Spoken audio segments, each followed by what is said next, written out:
উনি কোন থেকে জানলো যে 3 মাস বাংলাদেশে লুকিয়েছিল আমরা তো জানি না। আমরা যদি তারে জানতাম আমরা অবশ্যই ধরে ফেলতাম। যদি এর আগে ওই খবরটা ওনারা আমাদের দিতে পারতো যে উনি ওই জায়গায় লুকিয়ে আছে, আমরা অবশ্যই তারা ধরে ফেলতাম। আপনারা বলেন যে আপনারা একটা খবর দিচ্ছেন তাই ওই জায়গায় লুকিয়ে আছে আমরা তারা ধরি নাই, বলেন এরকম একটা এক্সাম্পল দেন যে ওই জায়গায়। আর আপনি কোথেকে তো অন্যেরা বেশি খবর রাখে না, আপনারা অনুসন্ধানী সাংবাদিকতা করেন, আপনারা যেভাবে রিপোর্টটা দিচ্ছেন আমরা কি কোনো হিসেবে ছাড় দিচ্ছি বলেন? এখন অনেক যদি জানতো সাথে সাথে সে অ্যারেস্ট হয়ে যেত যদি তার লোকেশন জানা যেত। ইন্টারপোলের ক্ষেত্রে আমরা তাদের এই আইজি সাহেব থাকলে আরও আপনার ভালোভাবে বলতে পারতো, আমরা কিন্তু তাদের অলরেডি আবার রিমাইন্ডার দিয়েছি, যেহেতু এটা একটা পাবলিশ হইতে হয়, যেটা এখনও পাবলিশ হয়নি আমরা কিন্তু তাদের টাইম টু টাইম অবহিত করতেছি যে এটা তাড়াতাড়ি তোমরা পাবলিশ করো।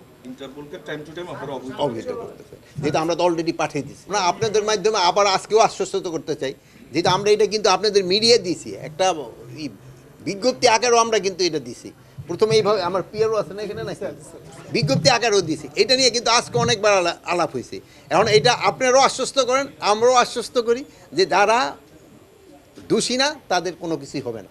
আপনি এরকম বলেন যে এরকম একটা নির্দোষী মানে তাকে আইনের আওতায় আমরা নিছি, আপনি দুই একটা এক্সাম্পল দেন যে অমুকে এইটা করে নাই কিন্তু তার নাও হয়েছে। এখন যদি তার আবার যাদের ভিতরে যদি অন্য সন্দেহ থাকে তো সে তো অন্য সন্দেহে ভুগতেছে।